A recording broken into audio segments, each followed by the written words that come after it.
सिंह बाहिनी कौन जो पार्टी नहीं पारि असुविधा कौन है टंका खर्च कर मुझे मैंने कमिटी बुकिंग करनी मुझे हिरोइन नेबी बारंबार कौच गोरु गाई छेली मेढ़ा आनी यात्रा करी मुझे यात्रा बाटी कर हिरोइन की डाकनी गोरु गाई की डाक पलैस मो यात्रा बाटी फिर कर मुझे किसी हिरोइन रोल कर नहीं एबेकार नुह से पुराना जो मामुनि सड़क जाते आम हिरोइन आवश्यक भी था आम गोटे पृथ्वीराज पार्टी भी कथी कि असुविधा नहीं कौन भाइराल हो डाकी मो पार्टी चाकरी करी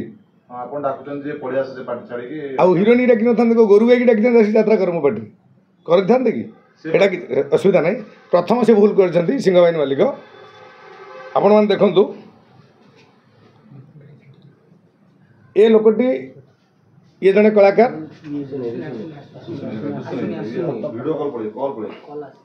ये जन कलाकार मो पार्टी बुकिंग होते संघ मत मना कला संघ विरोधी मंतव्य देथिबारु आंको आपण रखिपारे कि संघ जी लोक अच्छा संघ पार्टी लोक कहीं रखिपारे मु मना कला 5 थर से नहीं रखी एक द्वितीय कथा मो पार्टी समस्त स्टाफ पलि गले मीडिया आपण मैंने हाइलाइट कले तुलसी पेट दबीज किंतु तुलसी पेट दबिया परिवर्ते तुलसी 3 टंकी पार्टी आमर 1 नंबर पार्टी फेर तैयारी कलु आमे क्या मना करूँ कि मो पार्टी भांगी आप लोक नियंतु ना कहीचु कि जो मैंने पार्टी जाइए पार्टी छाड़ी आम क्या अटकईचु कि सी बर मोर 3टी पार्टी कंटाक्ट कर 3टी स्टाफ को प्रथम जड़े कलाकार को नहीं द्वितीय कथा है मोर गोटे ऑर्गन प्लेयर को नहीं पैसा अवश्य मुदेला से फेरे देती तृतीय कथा है मोर गोटे आर्टिस्ट की छोटी दिन भी कंटाक्ट कर नापी सी पार्टी भांगा को चेष्टा कर प्रथम लोक से जदि न भांगी था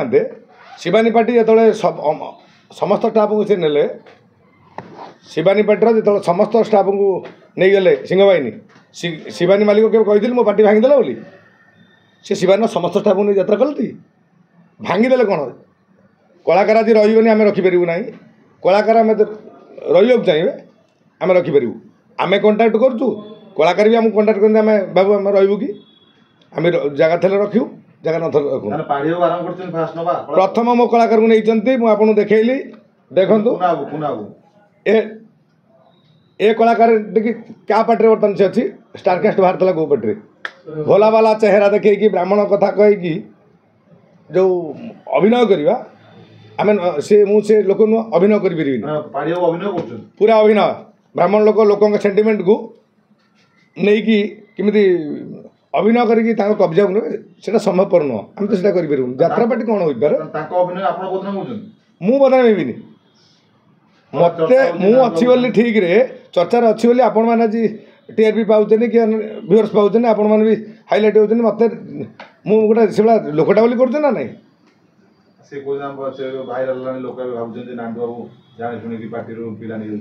मो पार्टीटा कर गोरु गाई आनी रखी यात्रा पार्टी करी ना यात्रा पार्टी कर आणिकी यात्रा करी ना नहीं सिंह बाहिनी कौन जो पार्टी नहीं पारि असुविधा कौन है टंका खर्च कर मुझे मैंने कमिटी बुकिंग करनी मुझे हिरोइन नेबी बारंबार कौच गोरु गाई छेली मेढ़ा आनी यात्रा करी सी कहीं मो स्टाफ को नहीं क्या पचार नहीं संघ से बहुत अभिनव मास्टर सी ने शिवानी पार्टी भांगी देकी नहीं पड़े से कालियाबुर पार्टी को नहीं कि भांगी देकी नहीं पड़े और सी सब नहीं हाँ आगे प्रथम सूर्य मंदिर सी ना सूर्य मंदिर नेला सूर्य मंदिर मालिक 3टा पार्टी मालिक सी चुप बस सी फिर नब ना ना सी ताकू गोटे पार्टी अच्छे बोले आम यात्रा पार्टी बुकिंग करूँ कौ कला करूँ सी जो मोर स्टाफ दरकार पड़ा सी नेला मुझे कंटाक्ट कर यात्रा पार्टी पर लोक नहीं यात्रा करी हाँ सी जड़े लोक पूरा विशृंखला लोक ता इच्छा से कुछ यात्रा करी एटा हेनी यात्रा पर समस्त नहीं कर आम rule regulation रखीचु more all staff माणिक बाबू जानते मोर ऑल स्टाफ ना किंतु मो पार्टी 1 नंबर तैयारी कली यही कली जे पार्टी जे गढ़ी शिखी थव जहाँ को नहीं आनी गढ़ी यात्रा पार्टी कर ये विकल हेनी यही आर्टिस्ट रही मो नहीं जाऊँगी सी नहीं जाऊँगी कहीं मो पार्टी तो तुम नहीं मुझे विकल कहली मो कहीं नहीं गल जो मुझे कंटाक्ट से मैंने तमसा मिश्र आगुरी मत कंटाक्ट करते कि एमती कौन हड़बड़ हो रखिए न रखिए मुझे कंटाक्ट कली कंटाक्ट कलापर से भी कले जो कथबार्ता वीडियो भाइराल से बहुत होती ଭଲ କଥା ଗୁଡ଼ା ସବୁ କାଟି ଦିଆହେବ। ସେ ଭାବି ଏମିତି କଲେ ନାଣ୍ଡୁ ନାଣ୍ଡୁ ବାବୁ ଗୋଟେ ତମେ ଜାଣିନା ଏ କଲିଜା ଏ ଯେଉଁ କେଉଁ ଡରିଯିବ ମିଡ଼ିଆ ଇଏ ସେ ଲୋକ ମୁଁ ନୁହଁ। ମୋ ସହିତ ବେଶୀ ଘନିଷ୍ଠ ଭାବରେ ମାଣିବାବୁ ମିଶିକି ଜାଣିଛନ୍ତି। ମୁଁ ବିଲକୁଲ ଆପଣ ଡାକିଲେ ଆପଣ ଡାକି ଦେଉଛି ନା ନାହିଁ, ଲୁଚୁଛି ଆପଣଙ୍କ ଆଗରେ। ଭାଇରାଲ ହେଇଗଲା, କ'ଣ ଭାଇରାଲ ହେଇଗଲା? ଚୋରି କରିଛି। ପ୍ରଥମ କଥା ହେଲା ଅଡିଓଟା ଆସିଲା ପବ୍ଲିଶ ହେଲା କେତେ? ଶୁଣନ୍ତୁ, ମୁଁ ଚାହିଁଲେ ଅଡିଓ ବିନା ପରମିଶନରେ ଆଇନ କାନୁନ ହିସାବରେ ଗଲେ ମୋ ବିନା ପରମିଶନରେ ରେକର୍ଡିଂ କରିପାରିବେ ନାହିଁ। ଯଦି ରେକର୍ଡିଂ କରିକି ମଝିରେ ମଝିରେ ମୁଁ ବହୁତ ଦିନରେ 15-20 ଦିନ ବର୍ଷ ଭାଇରାଲ ନଥିଲି, ସେଇଟା ମୋର ଭାଇରାଲ ମୁଁ ଭାବୁଥିଲି ଆଉ ଗୋଟେ କ'ଣ ଆସୁ, ଯାହା ଲୋକ ତ ଦେଖୁଛନ୍ତି। ରାତି ପାଇଲେ ମୋ ରିମୋଟ ଚାହୁଁଛନ୍ତି, ସେଥିପାଇଁ ଧନ୍ୟବାଦ ଦେବି। ଚର୍ଚ୍ଚାରେ ରହିବନି, ଯେ ଚର୍ଚ୍ଚା ରହିବା ଲୋକ ରହିବ, ଯିଏ ଡରିବା ଲୋକ ସେ ଘରେ ବସିବ। ମୁଁ ଆପଣଙ୍କୁ ଯେତେବେଳେ ଲାଗୁଛି ନେଉଛି ନାହିଁ, ମନା କରିଛି କେଉଁଥିରେ ଦେବାକୁ। ଯେତେ ଲୋକ କହିଛନ୍ତି ମୁଁ ଯାଉଛି ଯିବି, ଏତେ ବାଟ କାହିଁ ଦୌଡ଼ିକି ଆସିବ? ଭୁବନେଶ୍ୱର ଦୌଡ଼ିକି ଯିବେ ଏତେ ବାଟ, ଠିକ୍ କି? ମୁଁ ଆପଣମାନଙ୍କ ପାଇଁ ପଳେଇ ଆସିକି ସତ୍ୟତା ଦେଉଛି। ସଙ୍ଗେ ଆମେ କିଛି କମିଟିମାନଙ୍କ ପାଇଁ ଆଜି ସତ ଖୋଲୁଛି। କମିଟିମାନଙ୍କ ପାଇଁ ସୁବିଧା କରିବା ପାଇଁ ଆମେ ଗୋଟେ ବିଧିବଦ୍ଧ ପ୍ରସ୍ତୁତି କରିଥିଲୁ। ଆର ବର୍ଷ କେହି ଆମେ ଟଙ୍କା କମିଟିଠୁ ନେବୁ ନାହିଁ, କି କମିଟିଠୁ ଆଡ଼ଭାନ୍ସ ନେବୁନୁ। 2.5 ଲକ୍ଷ ଟଙ୍କାରେ ପାର୍ଟି ଦେବୁ, କଳାକାରଙ୍କୁ ଆଡ଼ଭାନ୍ସ ବି ଦେବୁ ନାହିଁ। ଏ କଥା ଯେହେତୁ କାଳିଆକୁ କରିଛନ୍ତି ମୁଁ ଖୋଲି ଦେଉଛି। କମିଟିମାନଙ୍କର ବହୁତ ଶୁଭ ଚିନ୍ତା କରିଥିଲୁ। ଇଏ 5 ବର୍ଷ କାଳ ଏଗ୍ରିମେଣ୍ଟ କରିବାର ଅଧିକାର ନାହିଁ। 11 ବର୍ଷ 11 ମାସେ 29 ଦିନ ଏଗ୍ରିମେଣ୍ଟ କରିପାରିବେ। ଆପଣ ଲକୁ ଯାଆନ୍ତୁ, 5 ବର୍ଷ କରିପାରିବେ ସାର୍, ବୈଧ ନୁହଁ। କି ଏମିତି କରିଛନ୍ତି ସାର୍, ସେ ବୁଝିବେ ଲେଖାରେ କ'ଣ ମନା ଅଛି? ମୋ ପାଖରେ ବି ଯେଉଁ ପ୍ରମାଣ ଅଛି, ସେ ଚ୍ୟାଲେଞ୍ଜ ଆଡ଼କୁ ଯାଉ ମୁଁ ବି ଅଛି। ଲୋକଙ୍କର 29 ମସିହା ପର୍ଯ୍ୟନ୍ତ ମୋର ବି ଅଛି। ତାହେଲେ ତ ମୁଁ ତ ବିକଳ ହେଉନି। ଯିଏ ଯାହାର ଇଚ୍ଛା ନାହିଁ ସେ ପଳେଇବ, କ'ଣ ଅସୁବିଧା ଅଛି?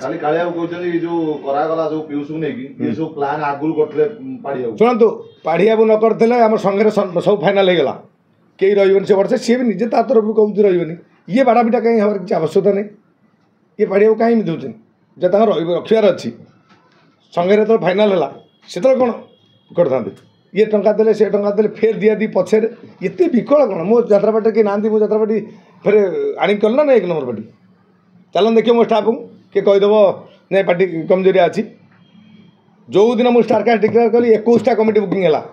ତୁଳସୀ ଗଣନା ତ ବୁକିଂ ସରିଲାଣି, 5-6ଟି ଆଉ ଡେଟ୍ ଥାଇପାରେ। ଅଶୋକ ସୁନାଟି ବି ପ୍ରାୟ 40-50ଟି କମିଟି ସରିଲାଣି, ସେ ବି ସରିଯିବ।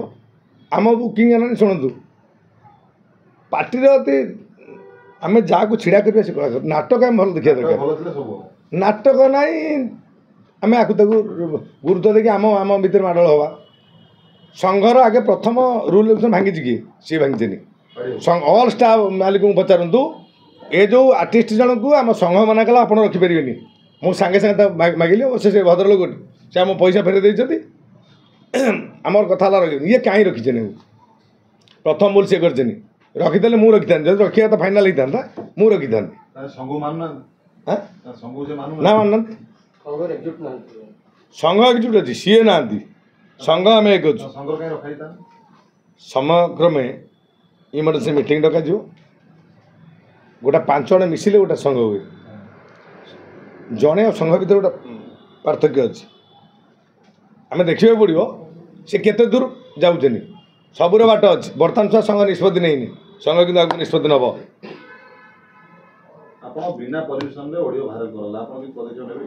ପଦକ୍ଷେପ କ'ଣ ନେବି ଏଇଟା ମିଡ଼ିଆ ଆଗରେ କଲେ ଅସୁବିଧା ହେବନି? ମୁଁ ଜୀବନ କାହାକୁ ଛାଡ଼ିବିନି। ମୁଁ ଲାଇନ୍ ଲୋକ, ଯେତେ ମୋତେ ଶୋଧିକି ଗାଳି ଦେଇକି ଆହୁରି କ'ଣ କଲେ ମୁଁ ଶୁଣିବା ଲୋକ ବିଲକୁଲ ନୁହଁ।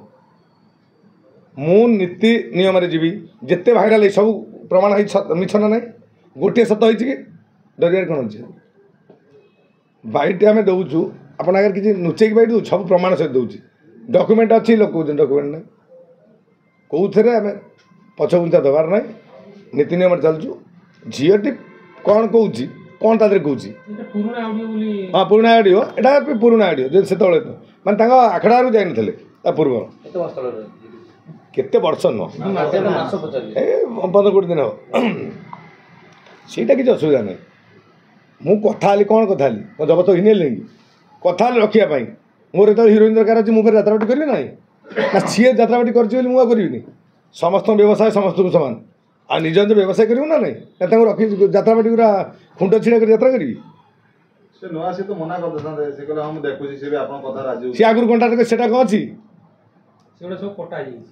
ମୁଁ ଯେତିକି ସବୁ କଥା ସେ କଥା ନାହିଁ ଆକ୍ଚୁଆଲି କଟା ଠିକ୍ ଅଛି ସେ ଝିଅ ତ କିଛି ସେଟା ଗୋଟେ ଲାଗୁଛି ଆପଣ ପାଡ଼ି ହବ ପ୍ଲାନିଂ ଥିଲା ଏଗୁଡ଼ା କଲ୍ କର କଥା ହୁଅ ରେକର୍ଡିଂଟା ଦିଅ ପ୍ଲାନିଂ ଲାଗୁଛି ଆପଣଙ୍କୁ ପ୍ଲାନିଂ ମୋର କିଛି ହେବାର ନାହିଁ ଆପଣ ନଉ ପ୍ଲାନିଂ କରିଥିଲେ କିଛି ପ୍ଲାନିଂ ଫରକ ପଡ଼ିବ ମୋତେ କିଏ କହିଦେଲେ ଆପଣ ଦେଖିଛନ୍ତି 4.5 କୋଟି ଓଡ଼ିଆ ଲୋକ 4.5 କୋଟି ଅଛନ୍ତି ତ ଆପଣ ଦେଖିବେ ବିଧିବଦ୍ଧ 100ଟି ଲୋକ ଏସବୁ କମେଣ୍ଟସ୍ ଲେଖୁଛନ୍ତି ଏ ନା ନାହିଁ ତାଙ୍କର ଯେଉଁମାନେ ତାଙ୍କ ଲୋକ ହେଇଥିବେ ଆମ ଲୋକ ବି ଆମକୁ କମେଣ୍ଟ ଦେବେ ଆପଣ ଦେଖିବେ ଏତେ ଭାଇରାଲ ହେଲା ବିଭିନ୍ନ କଥା ହେଲା ଲୋକ ଯେତେବେଳେ ବୁଝିଗଲେ ଥଣ୍ଡା ପଡ଼ିଗଲେ ନାହିଁ ଆମ ସପକ୍ଷରେ ହେଲା ସତ କହିବାରେ ଅସୁବିଧା ନାହିଁ ଟିକେ ଝଟକା ଲାଗିବ 17 କଷ୍ଟ ଦିଅ ହାଁ 17ଟି ଟାଇମ୍ ଲାଗିବ ସବୁବେଳେ କଷ୍ଟ ଦେବ ସତରେ କିଛି ଭୁଲ ନାହିଁ ତା ନାଣ୍ଡବାବୁ ସତ୍ୟରେ ଅଛନ୍ତି ନା ସତରେ ଆପଣ ସାମ୍ନା ହେଉଛି ଜାଣିପାରୁନାହାନ୍ତି କଥାବାର୍ତ୍ତାରୁ ସବୁ ଗେମ୍ ପାଡ଼ି ହବ କୋଉଠି ପାଡ଼ିବାକୁ କଲେ ବି ମୋର କିଛି ନାହିଁ ତାଙ୍କ ବେପାର ତାଙ୍କର ଆମ ବେପାର ଆମର କଲେ ବି କିଛି ହେବାର ନାହିଁ ମୋର କିଛି କେଉଁଥିରେ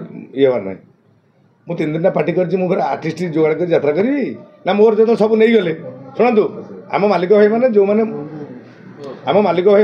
ନେଇଗଲେ ମୁଁ ତାଙ୍କୁ ବିରୋଧ କରିଛି କେବେ ନା ନିଅ ନା ବୋଲି ପଚାରିଲେ କେଉଁ ମାଲିକକୁ କହିଦେବେ